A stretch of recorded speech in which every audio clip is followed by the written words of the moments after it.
अॼु आहे ईद जो ॾींहुं, ख़ुशियुनि जो ॾींहुं, रंगनि जो ॾींहुं, मोहबतनि जो ॾींहुं।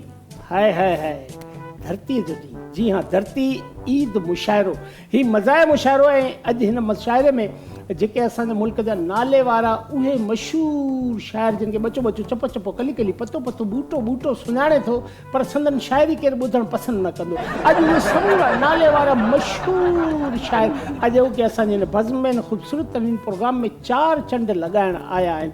हाणे तव्हां इहो पाण उन्हनि जे वाता पंहिंजा पंहिंजा गज़ल ॿुधिजो ऐं हुननि जी साराब कजो ऐं अव्हांखे पाण ख़बर पइजी वेंदी त हिननि मां चंड केरु आहे। ऐं त असांजे तरफ़ां धरती वासियुनि जे तरफ़ां, धरती वारनि खे, धरती धणियुनि खे, अवां समूरनि खे, भाइरनि खे, भेनरनि खे, दोस्तनि खे, साथियुनि खे, सभिनी खे जावेद टाकाणी जे तरफ़ां ईद मुबारक।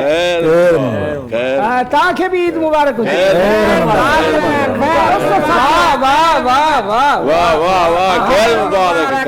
असां हलूं था पंहिंजे प्रोग्राम जी तफ़सीलात जे तरफ़। त असीं पंहिंजे मुल्क जे हिन नाले वारनि मशहूरु शाइरनि जो तारुफ़ कराईंदासीं। असांजे दरमियान हिन पासे जेको सभिनी खां पहिरीं दोस्त वेठल आहे, मुल्क जो नाले वारो मशहूरु, इंतिहाई मशहूरु शाइर आहे। ख़बरूं बि ॿुधाईंदो ऐं संदसि नालो बि उन हवाले सां ख़ुदनि ख़बरस्तानी। ऐं ख़ुदनि ख़बरस्तानी सां गॾु ई असांजो पंहिंजो टंडे अलायार जो मशहूरु शाइर बचो बचो, चपो चपो हिननि जे शाइरी खां वाक़िफ़ बि आहे। ऐं हिननि जी जेका शाइरी आहे उहा निसाब में बि शामिलु कई वई आहे, 7वीं क्लास जे किताब में बि। ग़ालिबन उहो साइंस जो किताबु आहे, हुन में तव्हां शाइरी कई। साईं जिन जो नालो आहे आशिक़ अलस्ती। ऐं उन जे पासे में ई बंगाली ॾाढ़ी सां गॾु मुल्क जो नाले वारो मशहूरु, मग़रबी बंगाल मां आयल असांजे मुल्क जो नाले वारो मशहूरु शाइर जेको आहे, इहो पंहिंजो दादागीर दिलावर बंगाली।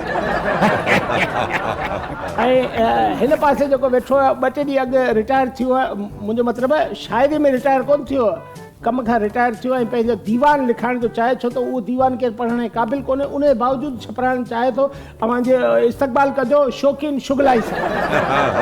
ऐं शौक़ीन शुगलाई साहब सां गॾु जेको वेठो मुल्क जो नाले वारो मशहूरु शाइर पंहिंजो बचो, हिनखे बि इलाही माण्हू सुञाणनि था, इलाही माण्हू सुञाणनि था। जंहिं घिटी में ईंदो आहे त माण्हू उहा घिटी छॾे भॼी वेंदा आहिनि, वरी किथे गज़ल न ॿुधणो पए। गुल्लू वांगणाई साहब, ऐं उन सां गॾु ही ॿियो बि दुनिया जो इंतिहाई ख़ूबसूरत तरीन इंसान ऐं शाइर। इन्हनि खे बि माण्हू वॾे ज़ौक़ ऐं शौक़ सां ॿुधंदा आहिनि, पर जेकॾहिं इन्हनि खे यादि हुजे त मुतासिर आशिक़। हाणे भला वाह वाह थी वञे।